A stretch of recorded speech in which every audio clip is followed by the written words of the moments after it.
course, Pavlov, Skinner, with the dog training stuff we're talking about. Workforce training, no grades. You know what that means? No competition.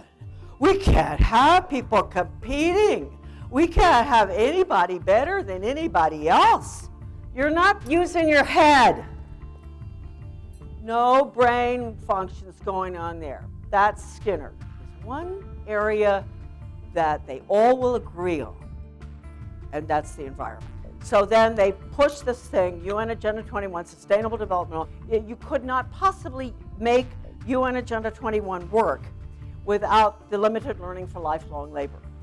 Because we all know labor's the key, isn't it? How many charter schools have we put in while you're fighting Common Core?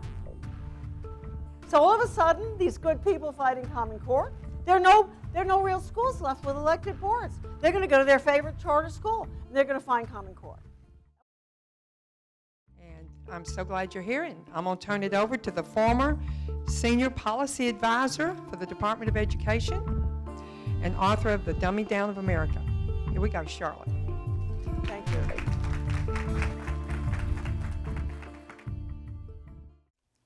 Thank you all very much for coming, and especially I want to thank the people who organized this Campaign for Liberty meeting this evening. I know I've met all of them, I think, now, and they've done a great job, and I especially liked it when I arrived last night after the long flight, and there was this great basket of everything that I absolutely adore. I'm not going to tell everybody exactly what was in it, but there were some things that I really did appreciate, and including chocolates.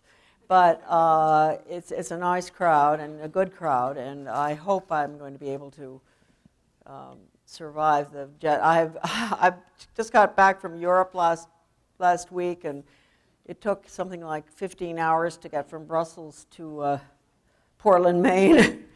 They have these new corridors that the poor airlines have to follow. It must be costing them a fortune in gasoline and all. I've never in my life. It used to take 7 hours to go from Logan Airport in Boston to Brussels.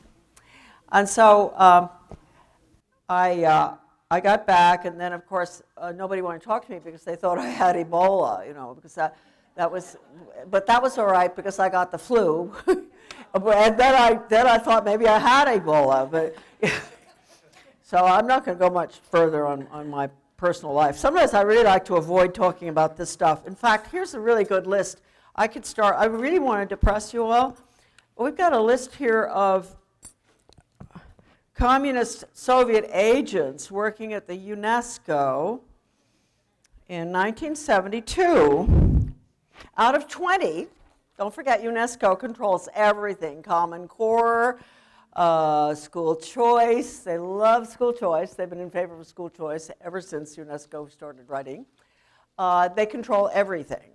And so when I read this, I'm not going to read it to you because I can't pronounce all these Russian names, but anyway, out of 20 of them, 19 came from communist bloc countries. Need I say more? That is the American curriculum. That's what you're looking at. And then, of course, Reagan followed up and signed the agreements with Gorbachev to merge the two systems, too. Now, are you going to put this this is my speech, okay?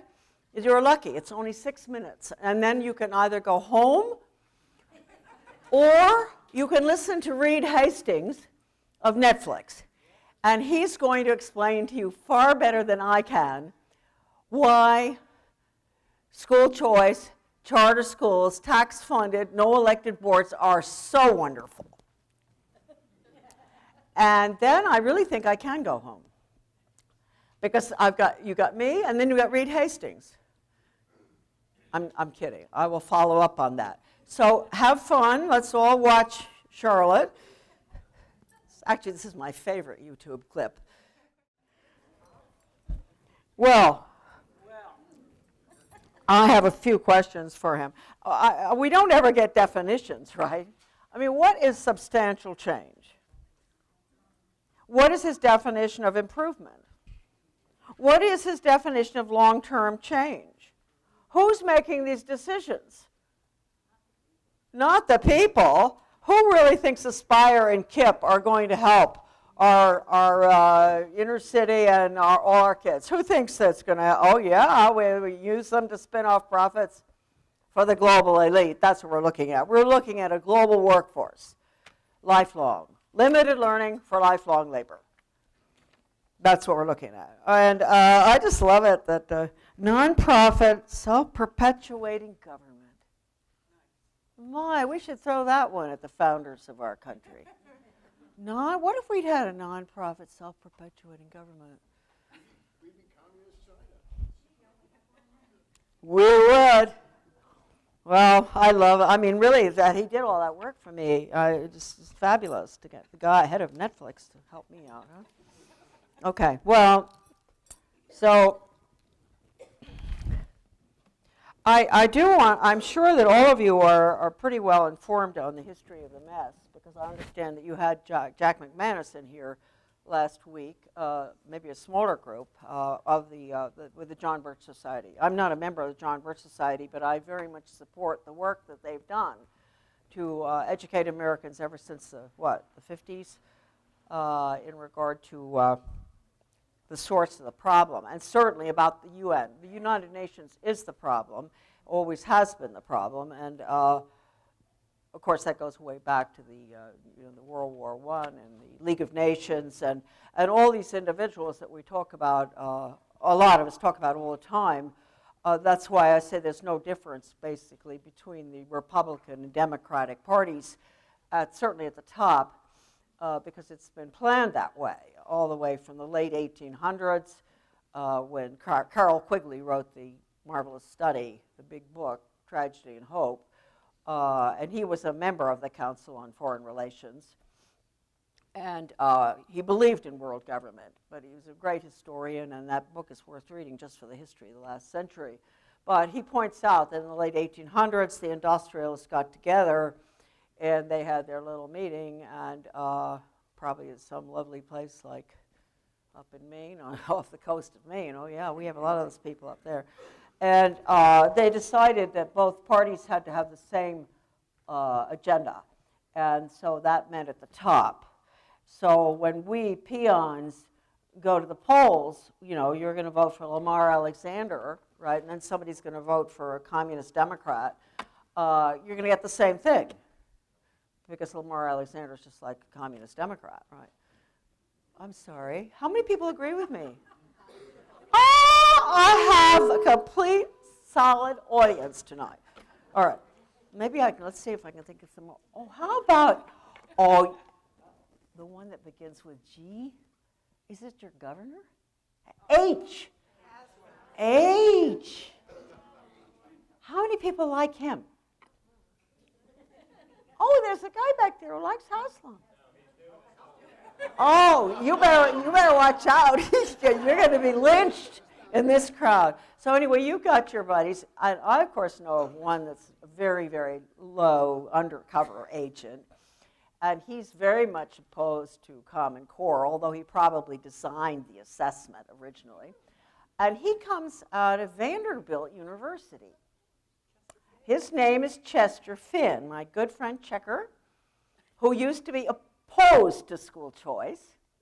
In fact, we love that quote of his. He says, back 30 years ago, short of throwing money in the streets, this is talking about vouchers and tuition tax credit, short of throwing money in the streets where everybody can come, grab the money, put it in their pockets, and go home and not be identified. There is no way to have tax-funded school choice without total control.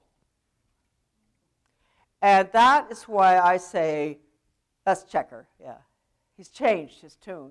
It's amazing. What on earth do they do to these people? Is it just money, or? I have no idea. I mean, I know him quite well. In fact, I know him well enough so that he's gotten me some good documents, but I asked him at one time about the Skinner method when he was assistant secretary after I got myself fired by leaking the document on technology. I said, well, Checker, what's going on with the mastery learning? Why are they using this on the inner city kids like this? I said, what do you think of Skinner? What do you think of direct instruction and all this stuff? That the conservatives, they got it in. We can thank them for the Reading Excellence Act. in 1990 or whatever. The conservative movement got that passed, which they knew they needed for school to work. So they used it for reading, direct instruction. So anyway, I asked him, I said, what is he? He said, well, he's never really too clear about what he thinks, but he just said to me, oh, well, Charlotte, it's the most controlling on the learning spectrum.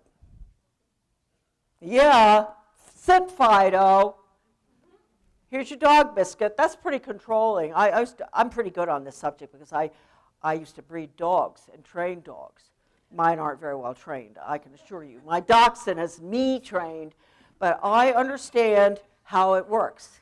It's neurological. It's very easy to understand. You don't have to go to courses in Bloom and Skinner and Pavlov and everybody.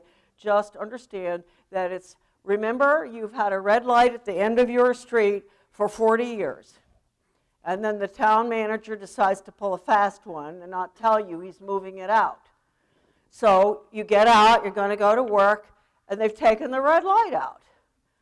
Or you haven't had one and they put one in. But anyway, whatever happens is due to your neurological reaction. So you go flying through and somebody hits you. You're not using your head. No brain functions going on there. That's Skinner. Easy to understand. It's neurological. Okay, you don't understand that? Been to the doctor and had him say, okay, this is old. I'm old, so, you know.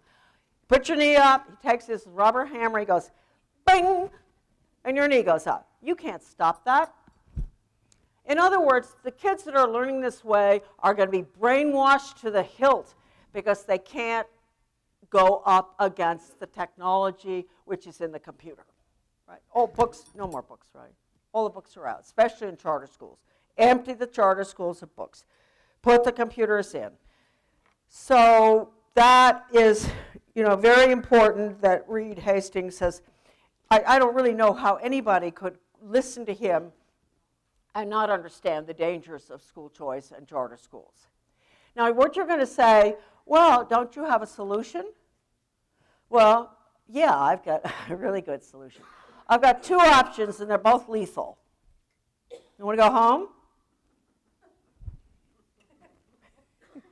So, okay, you want poison 1 or poison 2? Well, you've got to have poison 2, I think. I'm sorry, but you're going to have poison 2, and maybe we can find something to cure it. Poison 1 is school choice charter schools with unelected boards, which is supported by, surprisingly enough, Obama, David Rockefeller and the Council on Foreign Relations, the Heritage Foundation. I'm going to tell you a little secret now. Which drafted the North American Free Trade Agreement. He's the leader of the conservative movement now. Heritage. Okay, so you've got Obama, Rockefeller, CFR, Heritage Foundation, all the neocon conservative groups across the country. You name one that isn't. I'll give you $1,000 if you can give me one. $1,000. I mean it. They all support school choice charters with unelected boards because they're smart. They're globalists. They're just like what Carol Quigley was talking about. They want this global system. They want this global workforce. They don't care about your children being able to learn to read and write and understand Shakespeare. Or maybe being allowed not to learn to read and write. Maybe they don't like Shakespeare. I still believe in freedom. There are always going to be children who, just like I had a son, he's brilliant now, but he just was the pain, and you know what? And the teachers hated him, and he hated school, and now I can't deal with him. He's a lot smarter than I am. And he'll let me know that too. He has a website called AmericanDeception.com. And so I figure he could have had that without any education, but he had the right to have no education. So, okay, if people don't want to get educated, don't force them into the system, which isn't education anyway. It's a total K through 12, the American Business Alliance. kindergarten through age 80 training. The National Alliance of Business, I got a hold of a letter from them 20 years ago. They had the nerve to put that up on their letterhead. Kindergarten through age 80. You know what that means? That's what we were talking about with my Australian friend who went to the community education conference. And she heard the guy ask the community educator, "What are you talking about here?" And he said, "This is the Chinese communist system." Mary Berry, who was the head of the NEA a good 25 years ago, returned from communist China. This is all in my book, Deliberate Dumbing Down of America. By the way, you don't have to buy anything from me if you don't want to, because the big book, why do I do that to myself? But it's true. Everything is on the internet free. I've had to do that because the conservatives boycotted everything I ever wrote. Right from 1985 on, the little book, Little Back to Basics. They boycott. It's so effective. I mean, sure, a few people got it. But, you know, say I sold 10,000 copies of Back to Basics in 1985, which told you everything, 39 pages about what was going on in Reagan's Department of Ed. Even if I sold that many, what are there, 300 million Americans? I had hoped that that book would be in the hands of every single parent in this country in 1985, because I told the country what was going to happen. It says right here, look, don't you think, that's pretty smart. I'm a meat and potatoes girl, okay? So what I say, Back to Basics Reform, or OBE, Outcome-Based Ed. This is 1985, after I got myself fired. Skinnerian International Curriculum, all right? I think I told everybody that. Then I thought, oh, I know the editor or whoever published this said, "Charlie, you really going to make it that long, that title?" And then I said, yes, because they're not going to read it. So I put necessary for United States participation in a socialist one-world government scheduled for the early years of the 21st century. Okay, so they could just put it on their coffee table. It's pretty. They don't have to read it. It's 39 pages. God, yeah, I mean, now they can't read 3 words. Well, but this is a great little book. I just ran 1,000 copies more because finally, after what, 85, 15, 30 years, people are now finding out about this book. It's only $10. I suggest you all get a copy. Copy it if you want. So I'm saying we are at war.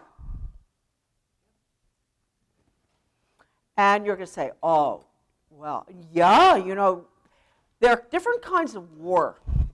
You have the horrible one where we have, and you look back at these great Americans, Tom Brokaw wrote about them, that were in World War I and World War II in Korea. And I was in the Korean, I wasn't in the active duty or anything, but I was over there then.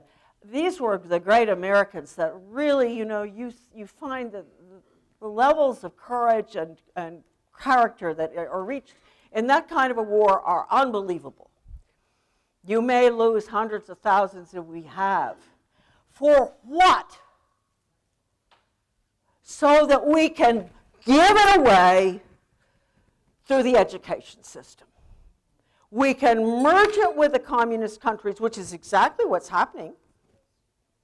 I mean, I've got the original document in 1959 on communist education. Eisenhower signed the first agreements with Khrushchev back then in every area, not just education, which merged different systems, right? And in 1959, American educators went to the Soviet Union. It was interesting, a year after Eisenhower signed that agreement. And they studied Russian education, Soviet education. And we were lucky, we got a copy of it. Some farmer in Ohio went to to the state policy officer, planning officer, something, and he was looking for something to do with seeds.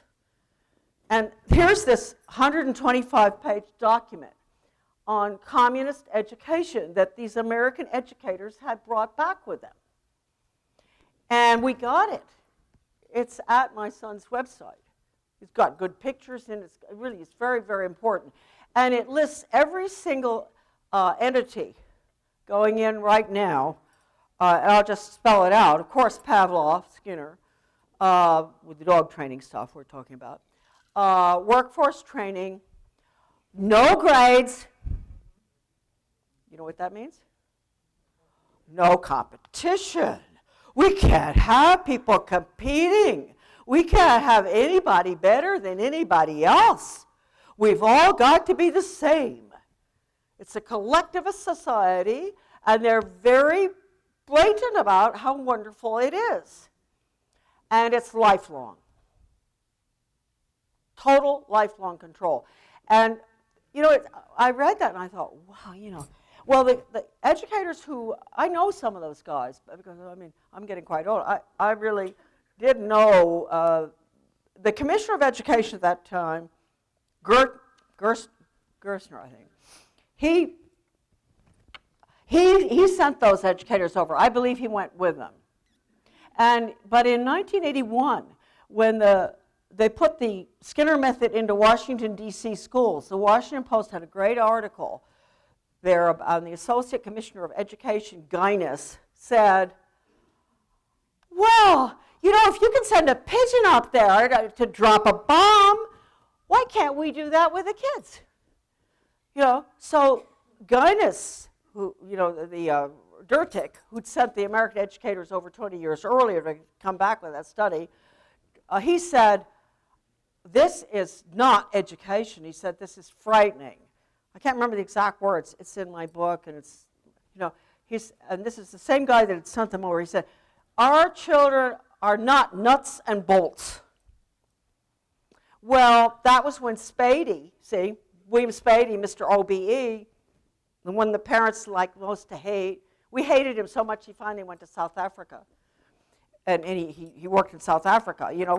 Sometimes we get rid of these people, and then of course, the United States has been funding the demise of all education, not just American, all over the world, ever since we went into the UN and perhaps before. We don't want any country to have a classical education. I know we've gone into Thailand, we went into Korea in 1971 with Skinner, OBE. How many people knew that? That incredible SAFE program, So we've gone all over. I'm ashamed of my country. I love my country. I wouldn't be here tonight, would I? Or maybe I'm crazy or something. But, I wouldn't be here. I want to save what I thought we were. But we have done terrible things. We are responsible for the European Union. We're responsible for the whole collectivized system that's going in. Of course, it's UN, but nobody mentions that. They call it sustainable development. Look, you know what? The sustainable development, UN Agenda 21, you know what it really is? It's the old community education that we fought, and we killed it around the country, but it went underground, and they decided, we got to change the name. And they decided, we've got to get the Americans on board for UN. How do we do this? Because they're really giving us trouble. So they said, well, there's one area that they all will agree on, and that's the environment.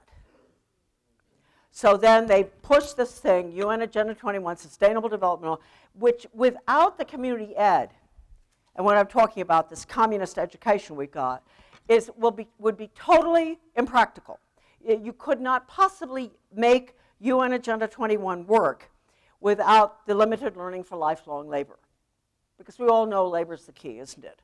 And they've got to get our kids, they're all out of it. And if anybody thinks that you can put the Cuban system in, or the Soviet system, or the Korean system, or whatever, of school to work and have any freedom, they're wrong.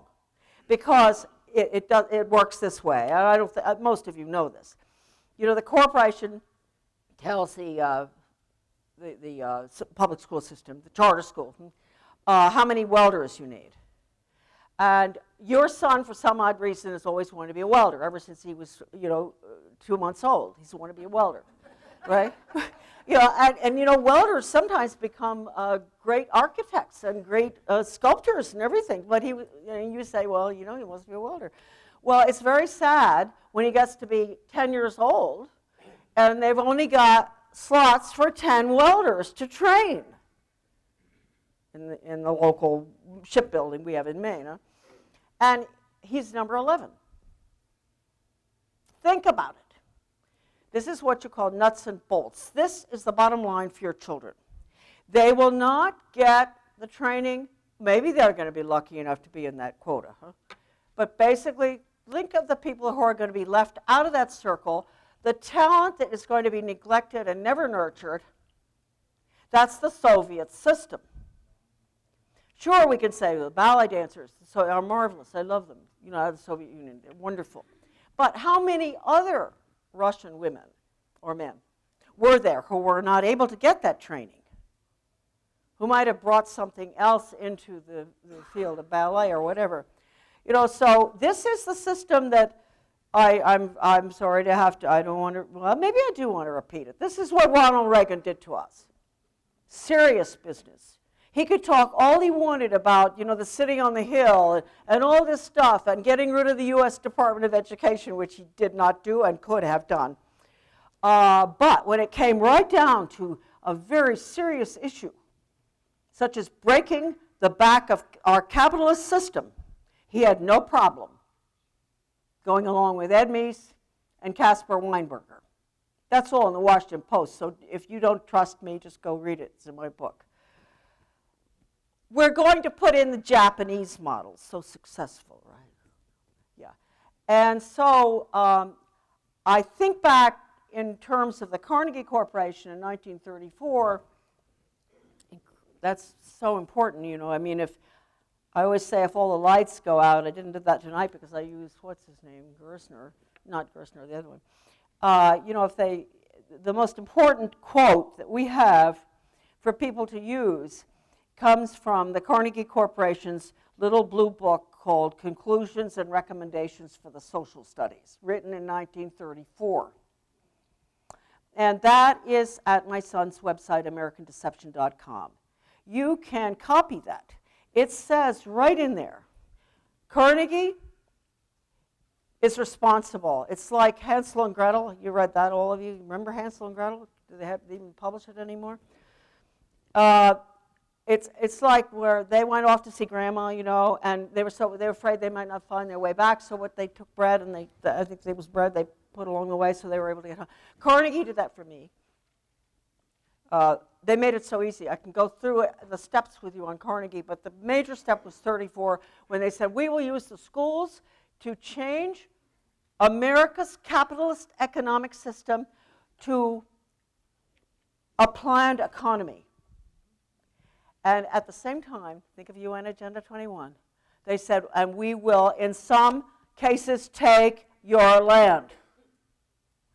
Now, prior to that, Carnegie had, okay, let's go through it, funded the National Governors Association. Okay, now all of you, fighting Common Core, you got National Governors Association, Chief State School Officer, all these innocent groups.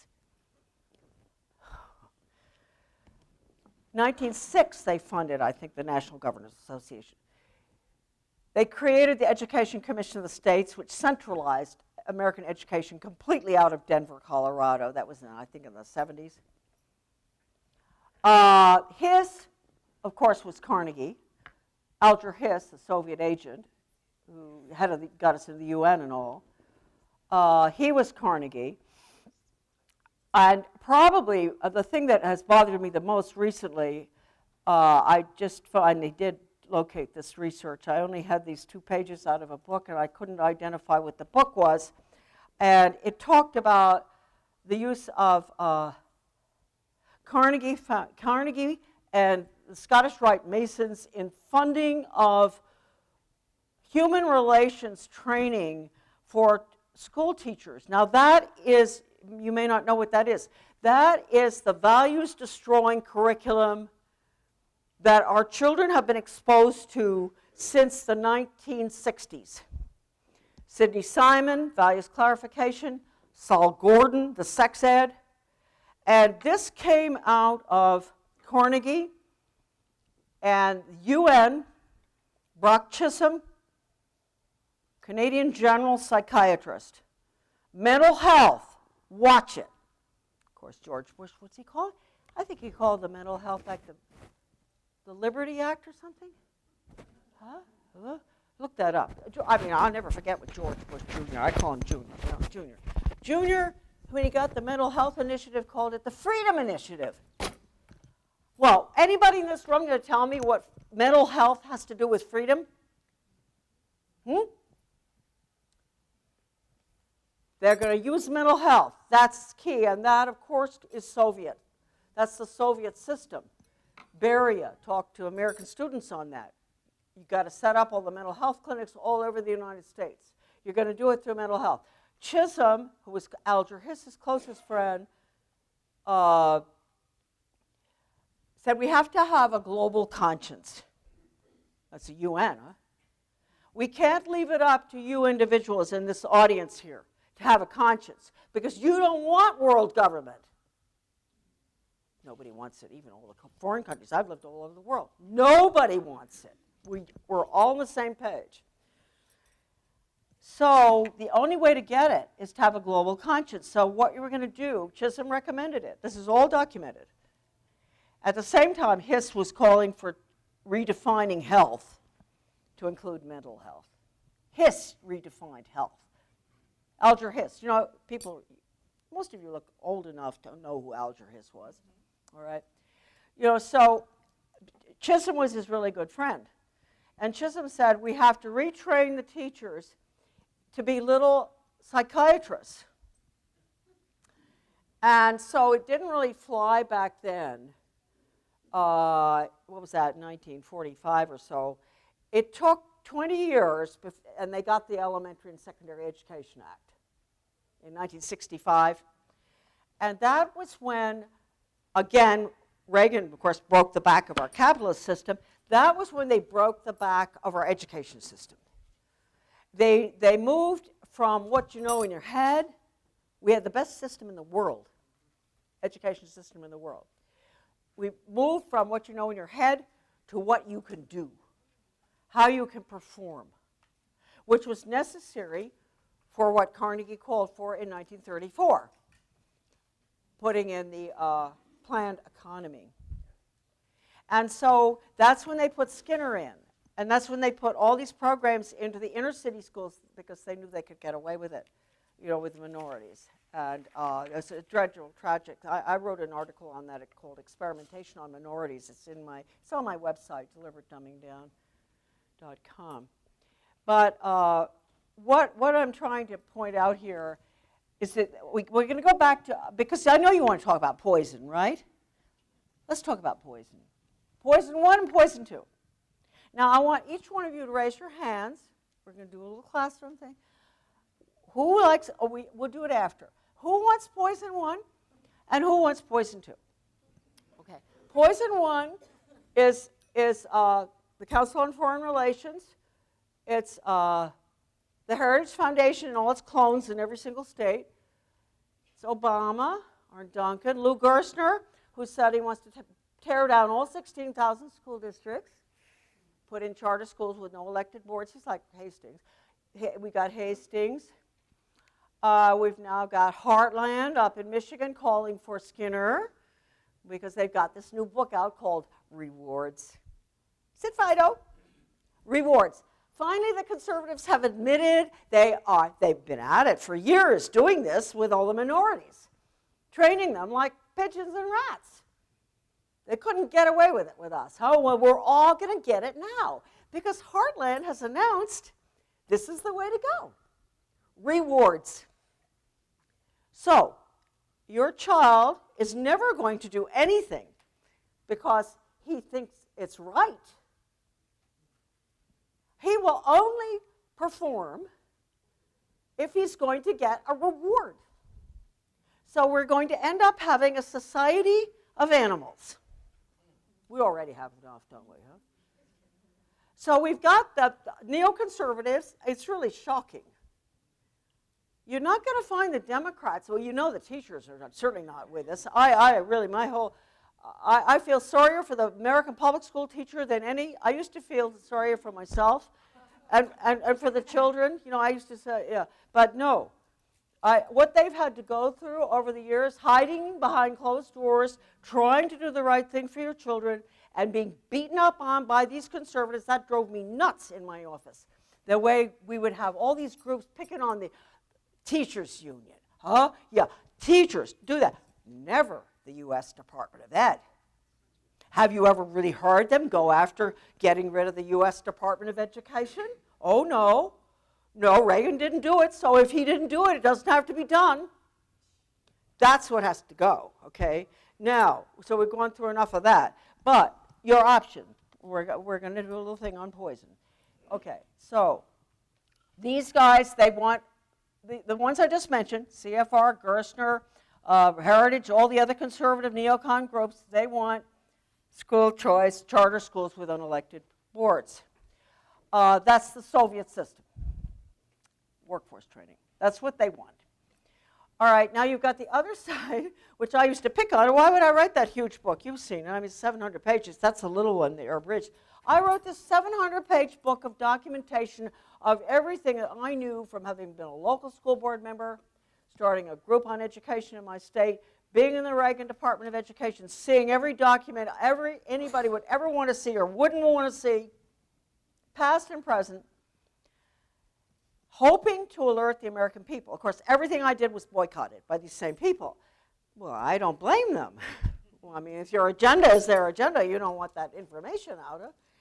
You know, so there they are. That's option one. Now, option two is the present public, well, I don't like to say present, but the traditional public school system with grades, A, B, C, D, K through 12, not what we're getting now. We're getting now with the RISC program going in all around the world.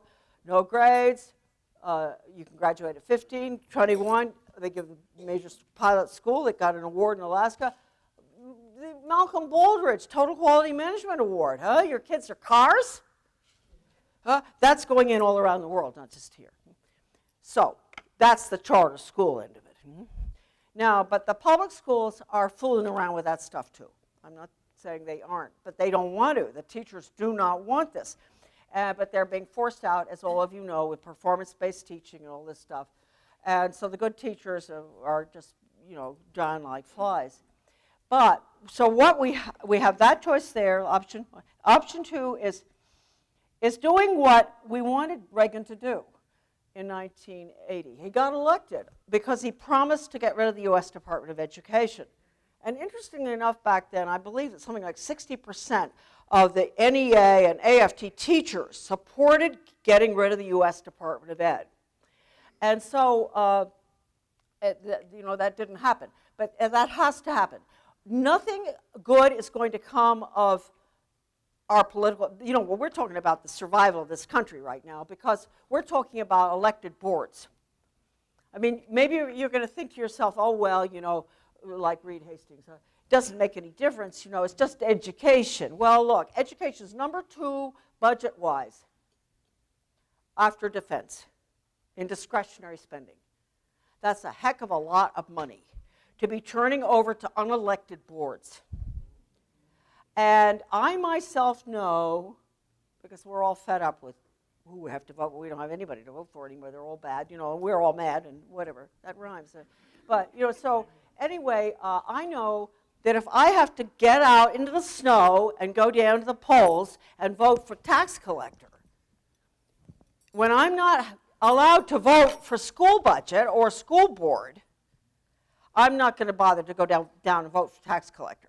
So, what's going to happen? That's the snowball off the top of the mountain. It's going to fall off, and we are going to lose our representative form of government due to that, really, whoever would have dreamed, school choice charter school initiative being pushed mainly, well, no, okay, CFR. All of them. You know, okay, Quigley's right. At the top, both parties have the same agenda, and that is to use your children to spin off profits for the global elite. That sounds pretty simple, doesn't it? All right, so what we're going to do, we get rid of the department. I want to get rid of my State Department of Education like I never wanted to get rid of anything. Go away. Bring it back. Local school boards. Teachers allowed to teach. Go back to academics. Computers have a place, but not until you're in 11th grade. Teach them like they used to teach typing. But let's get back to kids being able to do their mathematics and are without the computer and being required to write and to understand grammar and to understand history. And this is what we have to do. Now, I mean, am I a cuckoo or something? Probably. I mean, what is that woman talking about? How can we do that after what has happened? The catastrophe that's been allowed to happen. How can we bring this back? Well, I personally, I want to be honest with you. I don't. It's going to be the most difficult thing this country ever had to do. But look, how many men have we lost in wars and women? Did they lose in those wars that they fought for good purposes? Not this. This is the most serious war we've ever been involved in, and people don't even know it. Now let me ask you something. How can you win a war? There are two things you need to do. I'm going to ask you all. What do you have to do? There are two things you have to do to win a war. You have to identify the enemy.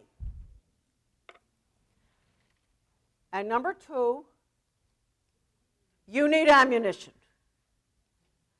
Now, the enemy used to be the Democrats up until 1980. They destroyed our children's values. They took the Carnegie and Scottish Rite Mason curriculum and they blew it all over the country, into every school. I was there. Maine got the gold medal for accepting the greatest number of values-destroying programs through the National Diffusion Network in the 70s. We got the gold medal, huh? Maybe that's why I'm so, I was there. I lived it as a local school board member. And let me make a point on local school boards. They are so important. I mean, I have a book by a medical doctor called River of Pollution. It was written in the 60s. Jacob Bean in California. You're going to be surprised when you hear this. You know what he said? The most important elected official in the United States of America is what? Yes. That may sound like an extreme statement, but it's not. When you consider that we did stop a lot of this values-destroying stuff. We did. We had in Maine, and I challenge anyone fighting Common Core, which is going to come back no matter whether you kill it a million times. It's like cutting a worm in half. Huh? Look, you'll never get rid of it because you think you have. You give it a new label. And then while you're fighting it all the time, if you have another 5 years out, okay, Reed, little yummy, yummy, yummy. Yeah, how many charter schools have we put in while you're fighting Common Core? So all of a sudden, these good people fighting Common Core, there are no real schools left with elected boards. They're going to go to their favorite charter school, and they're going to find Common Core. And what are they going to do? They can't stop it because there's no elected board. Got it? Does that make sense? Yeah? So anyway, we're going to try to restore the traditional public school system. Now, I don't know how you really do that unless you just tell your congressman that if he doesn't support legislation, you're going to do something awful to him. I'll leave that up to you. Okay, now, so you have the two options. Now, I want you all to vote. I won't hold it against you. I'm not going to tell anybody your name. Who wants option one? Now, be honest. You all look pretty honest, actually. Now, I don't blame you if you don't even want option two, but I'm going to ask you something. Okay, who wants option two? Yeah, who wants to restore the schools with option two? Very courageous folks, yes, because, we're really got a good, I don't know, it's going to take a lot of very, very hard work. We're going to need as Americans to all get together on this thing. Liberals, conservatives, minorities, Chinese, we've got to understand we're talking about what? Children. They never get talked about. They talk about systems, performance. We're talking about children. Yeah. I teach school, and I keep hearing the bad things about the Common Core, but what I'm seeing in the Common Core is that it's teaching the children to actually think about their answers. Well, you know what? I could go into an awful long one on that. The minute people talk, I told you, I'm eating potatoes, okay? When people start talking about thinking, all I can think about is Robert Marzano and critical thinking skills, and they tried to get it into our local school district. My superintendent, he had a problem with me on that one. He tried values clarification first, right? Killed it. Then he thought he'd try critical thinking. We killed it. Then he tried decision making. Watch out for semantics, because I'm glad you mentioned it. I'm going to do something on that. Decision making. Children should be able to make decisions, right? Doesn't that sound good? So he called me, he said, Charlotte, you wouldn't mind if we put in a course on decision making, would you? And I said, oh, I wish I could look in your beautiful blue eyes, a major change agent out of Harvard. You know very well it's the same thing. I'm going to do the devil's seven-pronged fork in a second for you all to understand that. But anyway, no, when it comes to children thinking about all this stuff, I respect you as a teacher and all, but look, how can you think about anything if you don't know anything? I mean, how can you make a decision or think about the Revolutionary War if you've never even been taught about it? How about 2 + 2 is 10? You want to think about that? I'm not very keen on wasting time on that. Oh, that's right. You're right. You see, then you're getting into Marzano. You're getting into all this. This is another area that we could have another conference on. So anyway, I like the way you have voted. And what I want to say here is I'm going to go through the devil's seven-pronged fork, and I'm going to leave you all after that, and you can ask questions. You're a good crowd. I know you wouldn't be going along with me just to get along with me, would you?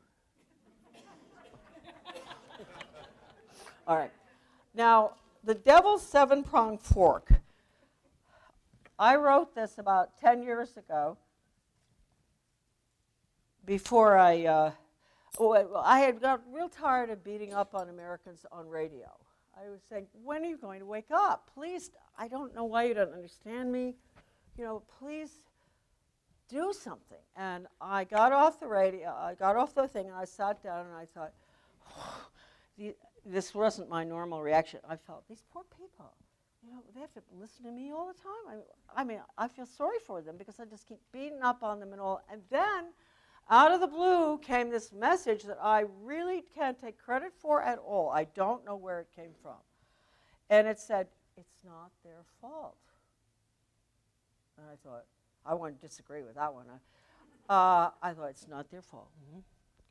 And then, boom, boom, boom, boom, boom. I got this article. It's on the internet. You can type it in, the devil's seven-pronged fork. Now it's 9 prongs. But I'm going to go through this with you because only Satan, and I'm not a big religious flag waver or anything like that. I think you've probably figured that out by now. But Einstein could not have come up with an agenda like this, which is the devil's seven-pronged fork.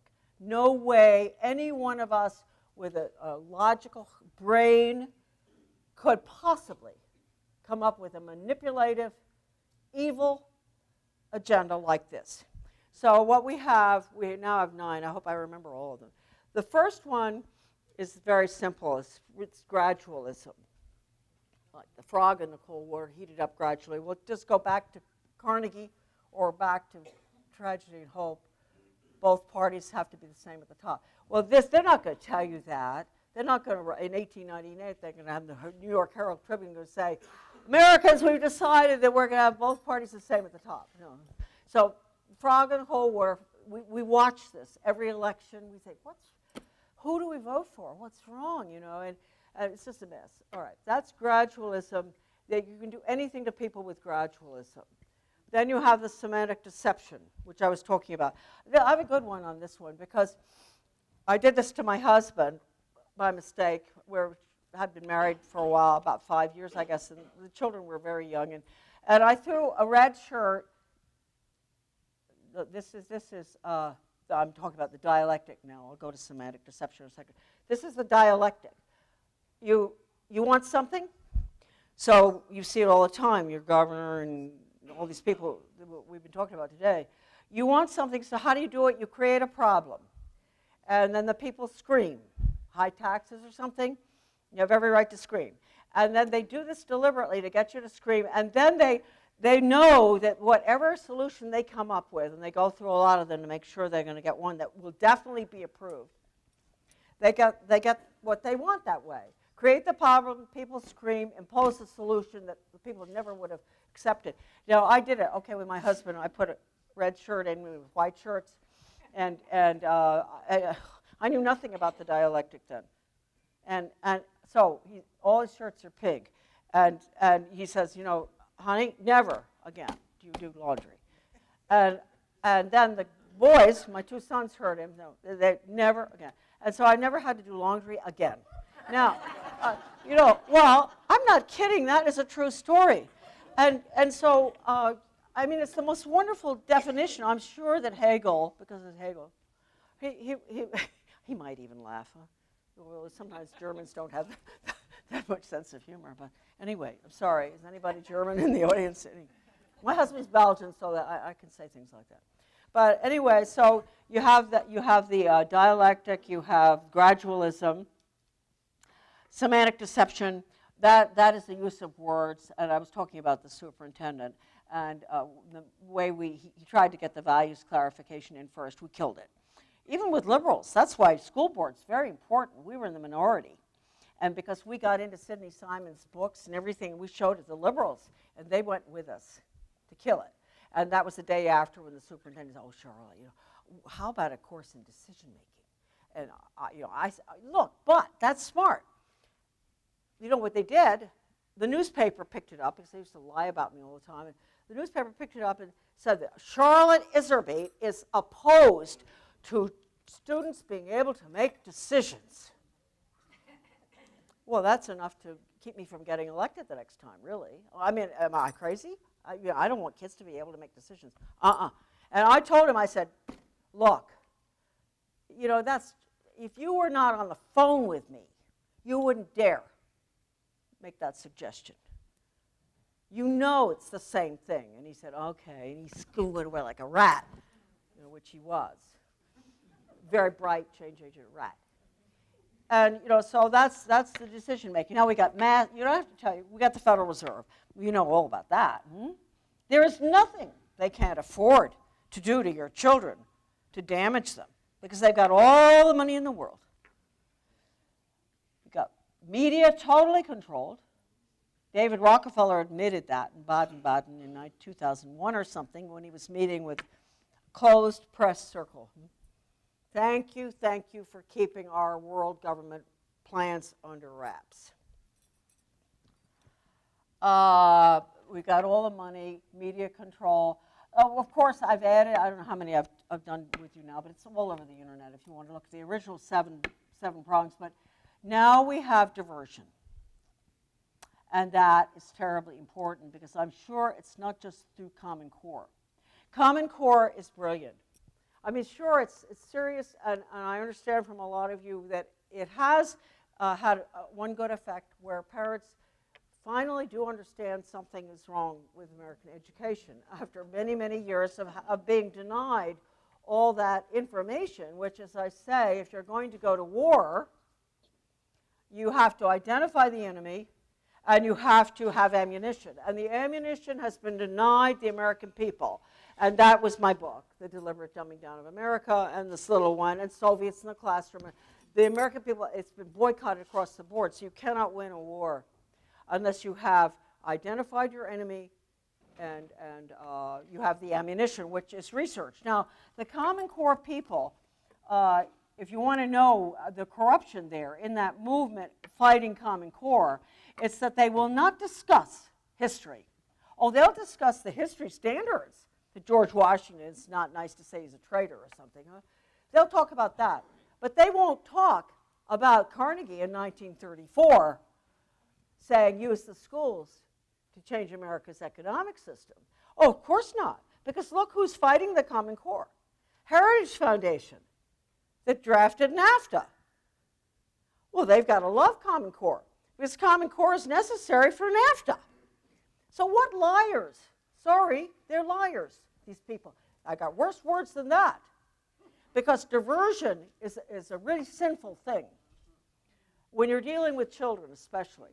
They are diverting the American people through this, which I think is good. At least some parents woke up over Common Core. But they're diverting them from the Trojan horse, which is unelected boards, which will come about through charter schools. Thank you, Mr. Hastings. So we're talking about semantic deception there. We've gotten into the diversion thing. That article is really the values destruction. That's another prong. Carnegie Corporation funding that. When I found that out, I just, you know what? It takes me a long time. I really am. I'm very naive. I'm a real Pollyanna. All of you think, I'm talking badly about the conservatives. Well, I am. But how about it? How long does it take Charlotte to wake up? Look, I was a big Reagan supporter to the point where I got offered this position in the Department of Ed. And I've been on this local school board. I started an organization to help education in the state of Maine. I started the first political group in our state. Don't mention my name in Maine now. They don't know who I am. I look in the mirror, I don't even see myself anymore. I am a non-entity in the United States because of the position I have taken on the very issues I'm talking about today. They don't want you to know. And I have to give them credit. They've done a good job to get me so that I don't even see myself in the mirror in the morning. Can you imagine somebody started the major conservative organization in the state in the 70s? I wrote articles. I started the education group. I go down to Washington. Nobody knows who I am. Oh, they know. The neocons know. They're constantly up there moving around and manipulating our governor, who was meant a good conservative governor, who brought Heritage Foundation in there, changed everything. We're all charter schools now. You got the same thing here. I'm repeating what's going on everywhere, huh? So you have to identify the enemy. Enemy before 1980 was the Democrats. I'm not letting them off the hook. You probably think I'm a liberal or something, huh? It took me a long time to get here. They destroyed our children's values, not the conservatives. We were good back then. We fought hard to kill all that stuff prior to 80, between 1965 and 80, and we really worked hard. I was involved in that. 1980, Democrats put their feet up on the desk and they said, okay, we can now play around in Washington, have a good time. We'll let the neocons take over, the Trotskyites. We're handling the restructuring of American government, which had been worked on too with regionalism prior to that, but we're handing it to the neoconservatives. They're going to tear down the system, representative form of government through school choice, and we're going to let them work, like with regionalism. I could go into a lot of interesting stuff on the conservative positions on regionalism. It's scary. They don't want to deal with it. But so that was given to my office for education. Every single thing that I'm talking about today that you're worried about in education came out of my office. Technology. I leaked the Project BEST, Better Education Skills Through Technology, to the press. I knew I was going to get fired, so I got all the documents out before I leaked it. I got them in my apartment, and then I leaked it, and I got fired. You know what the conservatives said about me? Oh, she wrote that little book because she was sour grapes for getting fired. Well, I got myself fired. You have to know what you're doing when you leak a major technology grant. Was it going to put all the computer curriculum software into every school in the country, and they're worried about Common Core? Did you know that? That the computer software is already there from 1981 on with Project BEST? But I did hold them up 2 years. 2 years, I did. We found that out with a technology journal that said that somebody in the department held them up 2 years. Well, good, Charlotte, thank you. 2 years, better than nothing, huh? So anyway, that was my office. And okay, school choice, my office. Technology, my office. Merging the public and private sector, my office. When Reagan, I was the liaison with the White House on that one, going over, where Reagan, I said, broke our capitalist system by the partnerships. I was the liaison over there. There's really not school to work.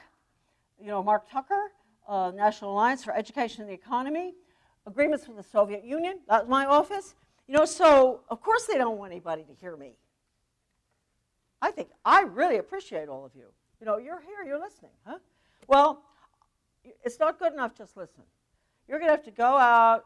The ammunition, you can't win a war without ammunition. Has any country ever won a war without identifying the enemy, which is now the neocons, really? You know, I don't waste time in Ted Kennedy family and all that anymore. I did that in the 70s. That's all over. Your new enemy is the one that is fighting Common Core, and that sounds so good. Because they want you to keep fighting it for the next 10 years. Just think they can pull down every single public school system in this country with elected school boards. That's what Hastings wants. That's what Gerstner wants. That's what Obama wants. That's what John Ayers in Louisiana wants, and let's get on to him. How many of you here have ever heard of John Ayers? Okay, a few. We have some girls from Louisiana here with us today, and I want to point out they're going to be here on Wednesday and for a workshop, and I hope that yes, good. We've got this on, you've all got this on your chairs. And I call what's happening with these girls, we're going to talk about Louisiana here. They've been really activists in the trenches and taking it and accomplishing a great deal, getting legislation passed to protect the children's rights, et cetera, et cetera. So I'm talking about today is, you know the old saying, apple pie without the cheese is like the kiss without the squeeze? Okay. All right, I'm apple pie. They're cheese. There they are, those two. Okay. Without them, it's like the kiss without the squeeze. The two, they are providing the activist part of two presentations to show you what you can do, who you're going to go up against, because they've gone up against these people, the new enemy. They've gone up against them, and they're detested. They've gotten legislation passed. They're unbelievable. I spent 2 weeks in Louisiana this year, and I met them, and I'm so proud that they're here. I want both of you to stand up now and let people see you.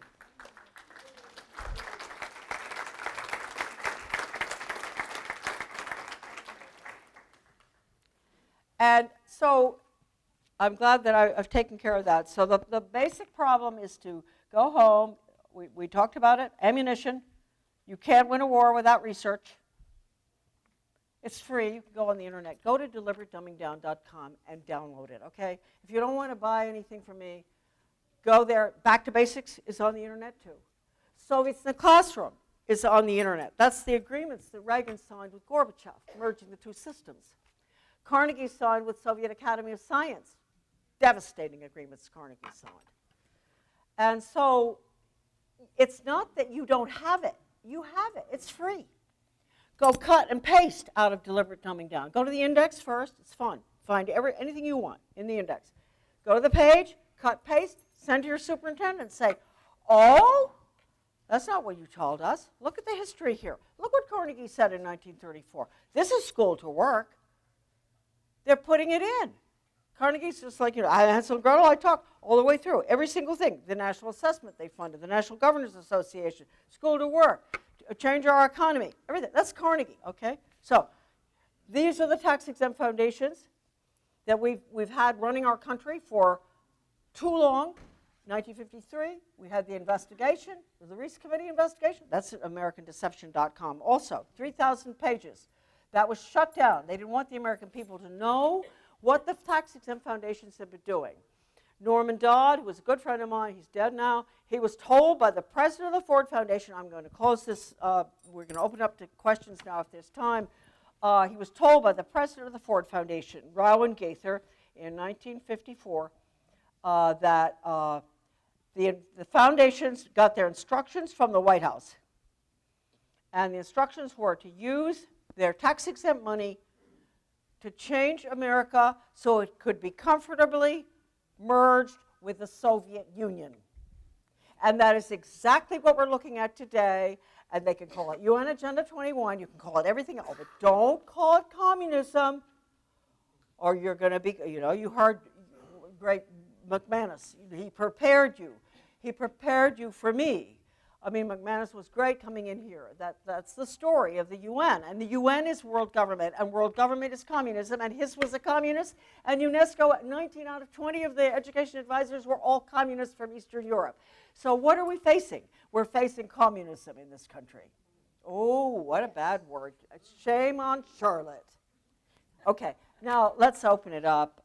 I'm going to sit down, and I want you all to ask some questions, okay?